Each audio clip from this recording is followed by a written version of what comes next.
Hello everybody and welcome back to an RP-1 tutorial, and I've got quite the tutorial for you today.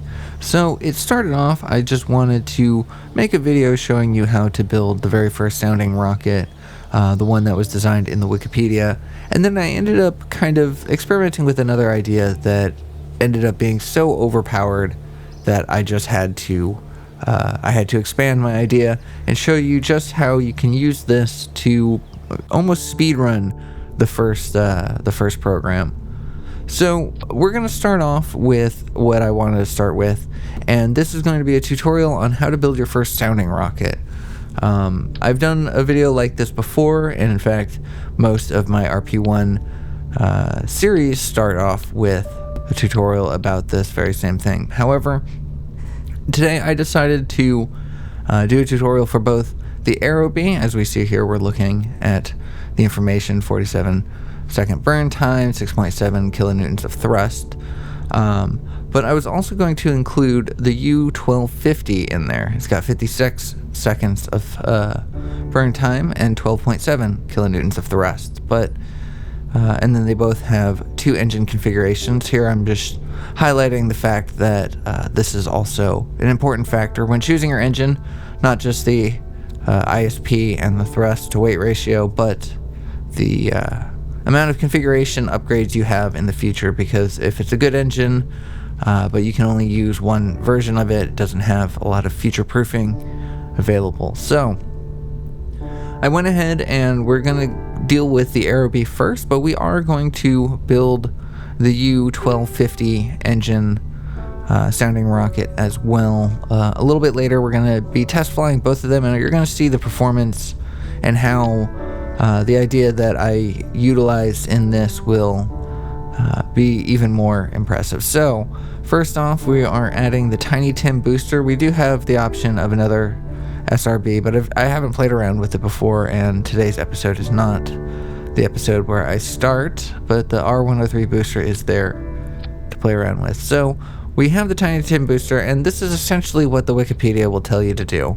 However, for our design, we are going to use two Tiny Tim boosters, but we'll get to that second one in a little bit. So starting off, you're going to want your science core, or your probe core set to be a science core.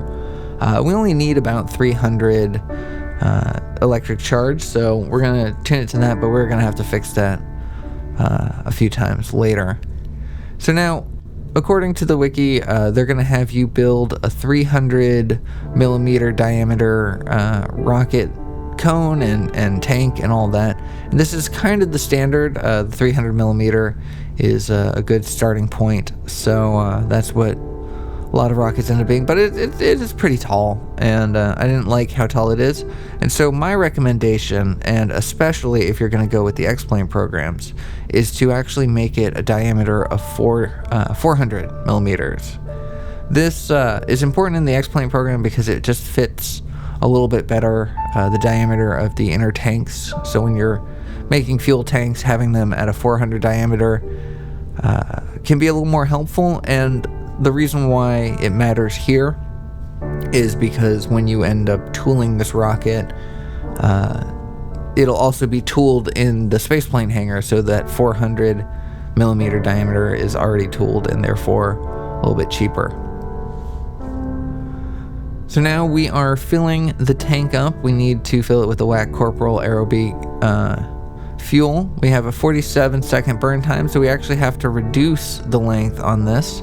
We're still going to be overburning by about 5 seconds, but that's okay. So this is actually a lot shorter and stubbier of a sounding rocket than most people may be familiar with. We are going to put on some wings, of course. I have some weird glitch where this auto-saved wing just follows me around no matter what save I go through or anything. Any one of my RP-1s always, for some reason, has a default wing already set. But yours is going to probably look something more like this, a little wider. So what we're going to want to do is we come over here to the side, we press J, and we're going to decrease the thickness. It really doesn't need to be that thick, especially not for the starting sounding rocket. And then we are going to get our wings into shape. First, we're going to bring them down, shorten them up, kind of get them into a reasonable position on the bottom of this rocket. We're going to pull these blue tabs down to nothing, basically, so we can have a better idea of the shape of our wings. It's helpful sometimes because those little, the blue things only account for the excess aerodynamics off the sides of them, so they can be added later. It does make a difference, though. It does affect the aerodynamics of it, so if you need to fine-tune your aerodynamics, that is one way of doing it.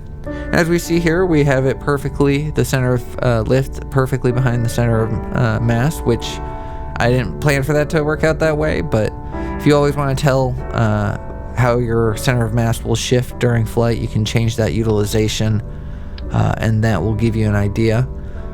Real fast, since I didn't nail it down perfectly, I do want to show you that you can, once you get the shape of your wings the way you want it, you can kind of adjust that green arrow to pull the shape out or inwards, and that can move your center of lift down or back, depending on which way you view. But anyways, we put the Tiny Tim booster back on. We're going to duplicate those wings because those are good enough. So as we put it there, we see our center of lift is indeed, again, below our center of mass. So let's just go ahead and duplicate that Tiny Tim. And our center of lift is basically on our center of mass.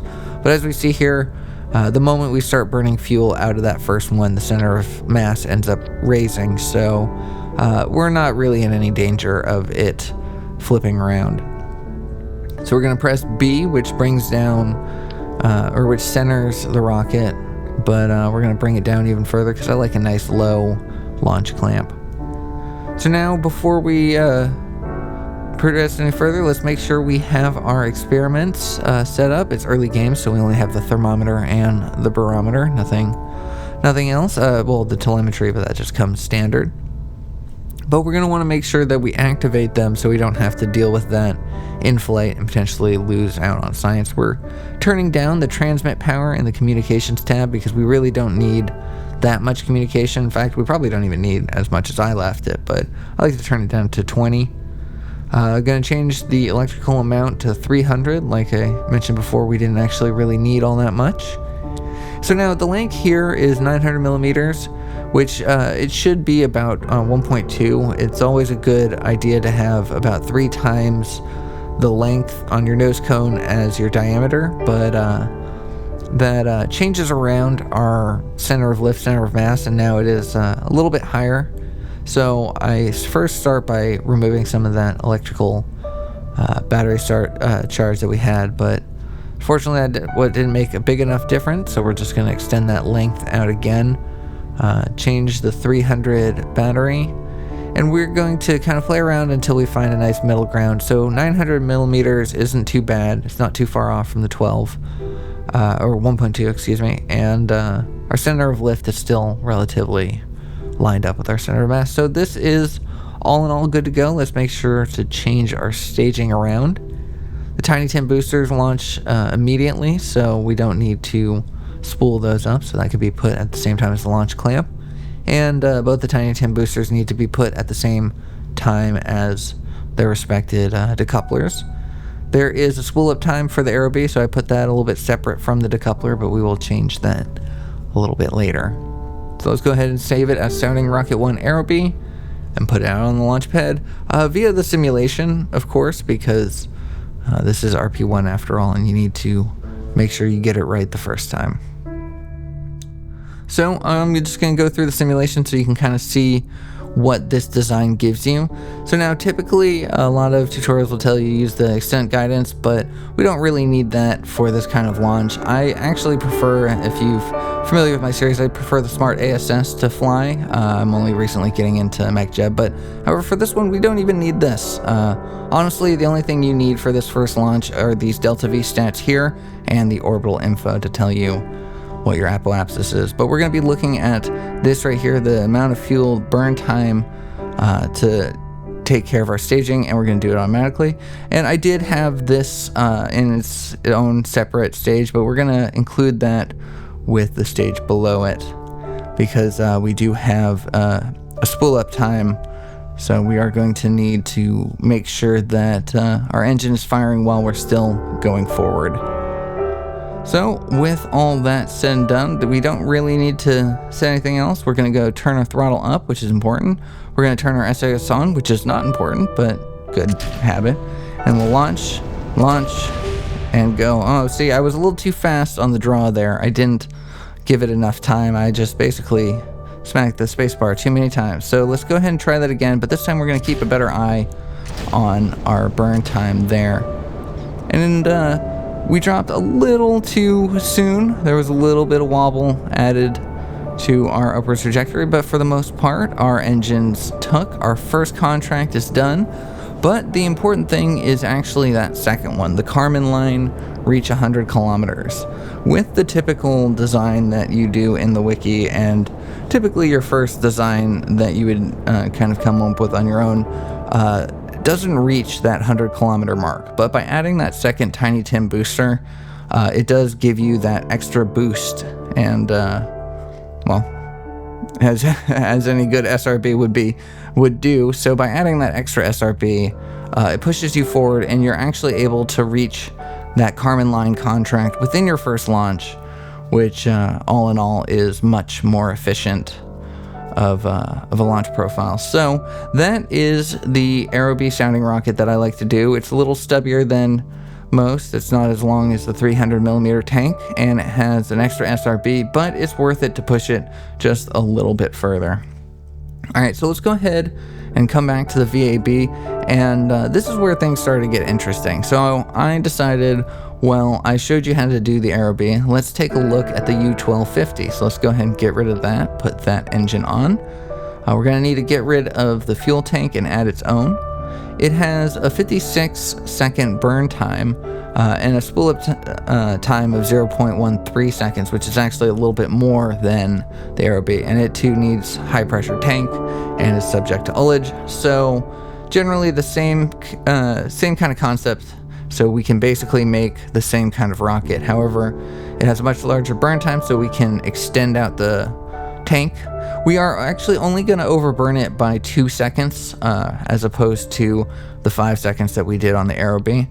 But as we see here, the same wing profile is perfectly aerodynamic among the same thing, so we really don't have to change anything here. We just, except for the fuel in the tank. Let's go ahead and get our staging correct again. We're going to go ahead and rename this to make sure that we can keep our files separate. The U-1250, you can name it whatever you'd like, but that's how we're going to go. So we're going to go ahead and simulate once again, and I'll show you how these two rockets differed and why I might be sold on the U-1250. So same as before, we're just going to use the delta V stats and the burn time to time our launch. Just a quick side note, in case you weren't familiar, the insufficient avionics locking control message is normal for a sounding rocket. It's not until you start dealing with controlled avionics is that going to be a problem. But for something like this, when you're using a science core, if you see that, don't worry, that's normal. So I kind of talked through it, but we did get a little bit of wobble on that separation as well.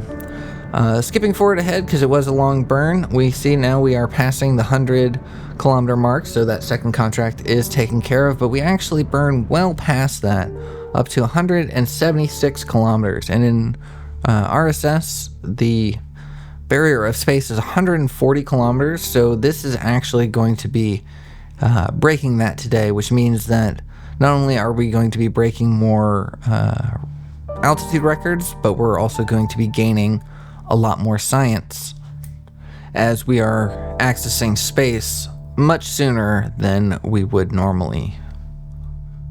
So we're gonna kind of cruise this rocket up. Let's pass that barrier, 139 kilometers, 140 kilometers, there we go.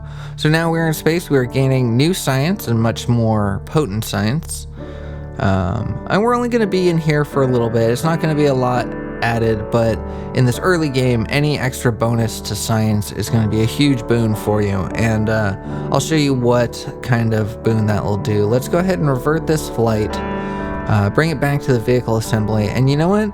I'm pretty happy with this. I think this is going to be good enough. It's going to solve the first 2 contracts of the suborbital rocket program. And yeah, suborbital rocket program? Suborbital research program. Either way, it's going to satisfy the first 2 contracts in a single launch, and it's relatively cheap. We do need a launch complex for it, so we went ahead and built that. Make sure when you do come out here, it's important to hire staff, but currently we don't need to hire anybody because we don't have the launch complex yet. However, we do have 2 points of science, and it's always important to remember that you have that and to spend it before your first launch because you want it to be working on that. So instinctively, I just immediately go into post-war rocket testing, and I want to do early solid rocket engines. I highly recommend going in the SRB channel. It's very cheap. However, if you decide that you're going to be doing X-planes right off the bat, you are going to need to spend that 1 point in supersonic plane development. If not, then there's other things you can save up for. Early tracking systems will be good. That gives you science, but that's 2 points. This is also a good thing to spend science in early on, but honestly, post-war rocketry testing is going to be the best because you get the better engines earlier on, which are going to be necessary. And even if you're doing the X-plane, you see the XLR-11 is experimental rocket plane engine, so that'll be good to have. So we put in that. We're going to save the other point, and I'll show you why that's important later, but you can spend it if you will, if you wish. But now we're going to we're going to assign the 20 applicants, and we're going to turn them all into researchers. A lot of people tell you to split them between researchers and engineers, but currently we don't need any engineers. We only need researchers, so that will save. And then by the time we do need engineers, we're just going to hire new people anyways. It's not a problem.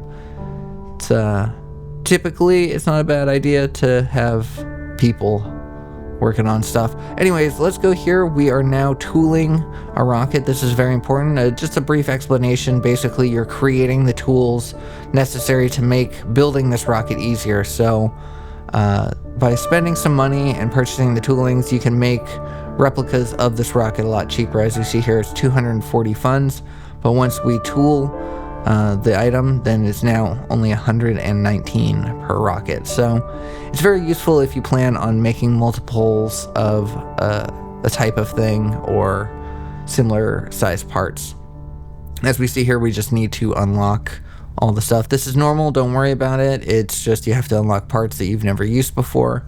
And then once you do that, it has been added to the build load of the complex. However, before we go, let's go ahead and load up one more so we have a backup in case anything happens to the first one. If it fails to ignite or something goes wrong, we have another one in the queue.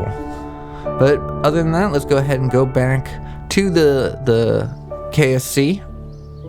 And as you see here, estimated time to completion is infinity, so we're going to need to hire some people.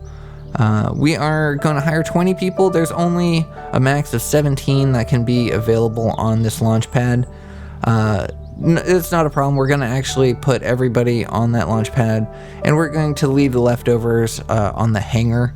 Even if we're not doing the X-plane program, it's not a bad idea just to have them around, because you will be having them work on something soon enough, whether it's this launch pad or the next.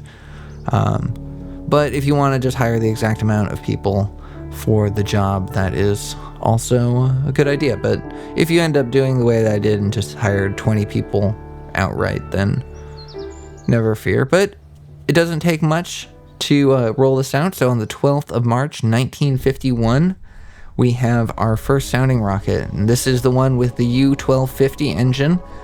So just like our simulation, we're gonna launch, separate, and we have actually a much better launch profile than in our simulation because we didn't get that wobble from the last SRB dropping.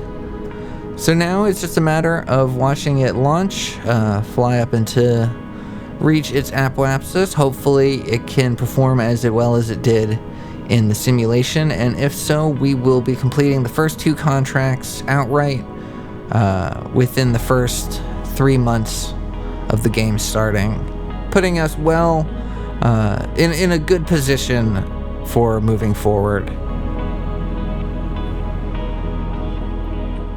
So now that we're just kind of in cruising zone, we're just going to let it burn out. It's got 10 seconds of fuel.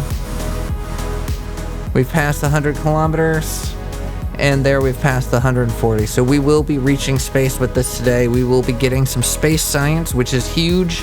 When you're starting off your agency and you're trying to go as quickly as possible, make as much progress in as little amount of time as possible, having that extra little bit of science can make the difference. So even though it's 0.3 here, 0.2 there, it all adds up.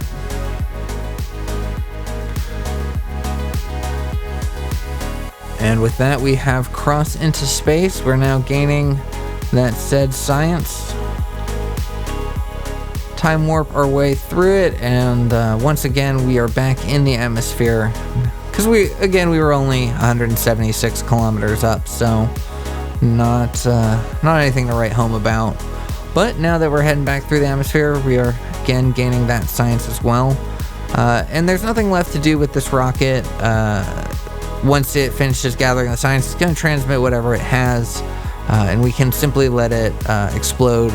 We could use the range safety aspect to self-destruct it so it doesn't hit into any of our facilities. However, we just decide to watch it as it goes and surprises us with what it chooses to do. I'm gonna leave you here as we watch through it, and then when the flight's over, I realized that we actually are set to set up for the next contract really easily. And because this rocket did so well, we're going to basically just send it another one. So I'm actually going to do the next contract after this lands, so I'll see you soon.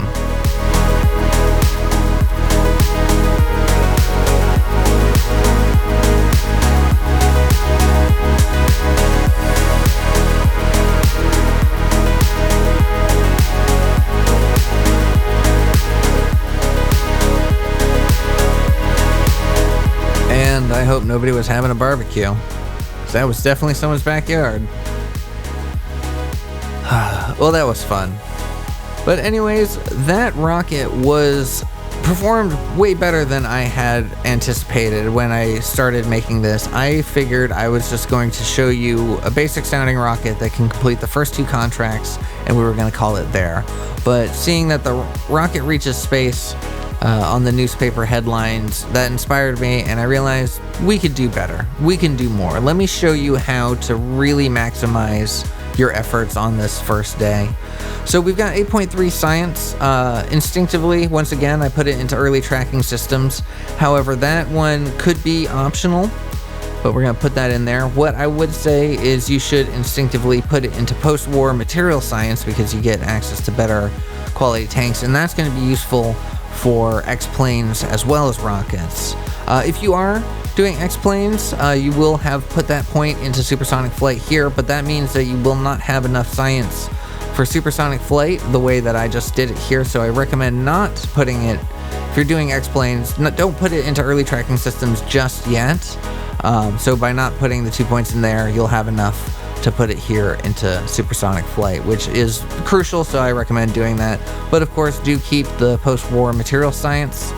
And if you're not doing X-planes, then take your last 4 points and put it here into the early science, because these 2 are necessary for your contracts, and the sooner you can get them, the sooner you can work on those contracts as well. So let's first go into mission control and grab the next contract, which is reach a suborbital trajectory and return. So now the hardest part about this for most early players is the suborbital trajectory part. You actually have to reach space in order to accomplish that. And with early engines, with early methods, it can be a little difficult to reach space. But since that rocket performed so well, it was so overpowered, I have no fear of it reaching space. So what we do need to focus on is the return aspect.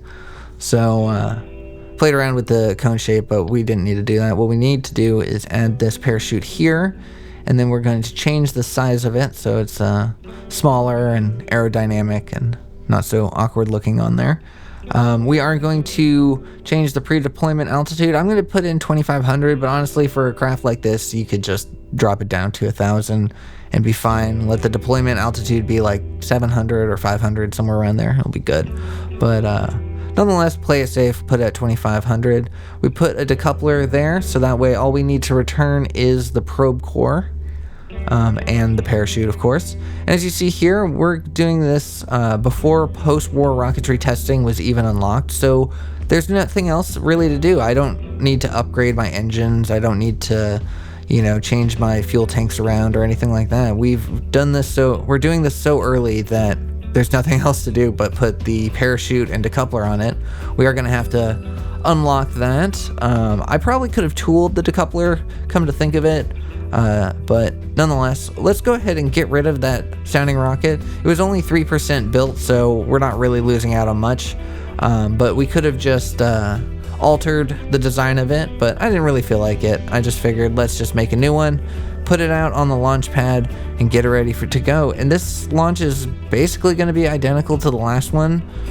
Once again, keeping an eye on the Delta V stats, making sure our staging is correct, and indeed that looks good. I do want to put the parachute on a separate one though. I would like to have a little more control, and just so that way it doesn't pop too soon.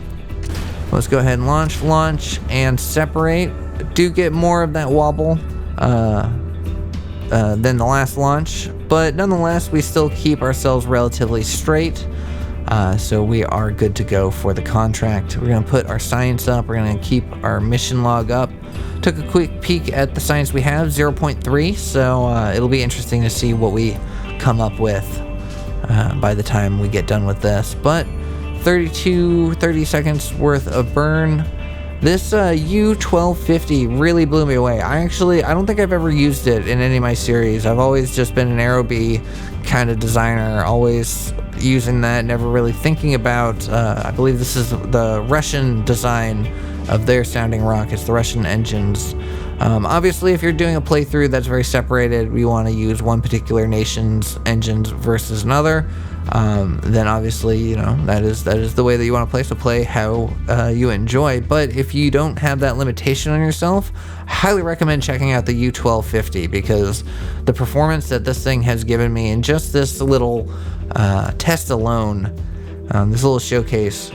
And again, this all started because I was like, I just want to show you how to build, a sounding rocket, basically, the sounding rocket that I build in all my series with the Aerobee engine. And then I'm like, let's play around with something, let's experiment with a new engine that we haven't used before. And by doing so, we created this rocket that honestly I'm actually kind of excited for my next RP-1 playthrough, because this will save us so much amount of time and funds that I think we'll be able to do some pretty cool stuff with it. But nonetheless, we have passed I talked straight through reaching our apoapsis, going out into space, and now all we have to do is bring it home safely. Thankfully, not too much heat builds up, but I separated the top from the body of the rocket just to give myself a little bit extra safety here. And so now there's nothing left to do but time warp our way closer. I like to stage my parachutes roughly around the cloud layer. I know that I have enough distance for them to open. And yeah, it's feeling good. This is one of those times where you start realizing that you're smiling. You didn't even know how long you've been smiling, but the mission is coming together.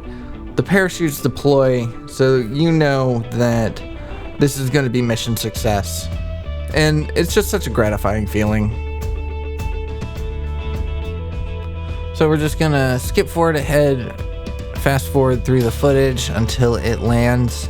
And then once it touches the water, we'll see that the contract indeed completes, and we have successfully returned home safely. So within 2 launches, we were able to satisfy the first 3 contracts of the program. This says 5.9 science, but when we come back to the KSC, we actually see that we managed to stock up to 11 science. So that is amazing. Honestly, I was kind of blown away by this episode. It started off with, I've mentioned this before, it started off just being like how to build a rocket, but as I see here, I've got 11.4 science, and it's only the 15th of April in 1951. For anyone who doesn't know the context, you start off in January 1951, so we haven't even unlocked our first node of science, but we already have 11 points to spend in addition to all the ones that we've unlocked so far.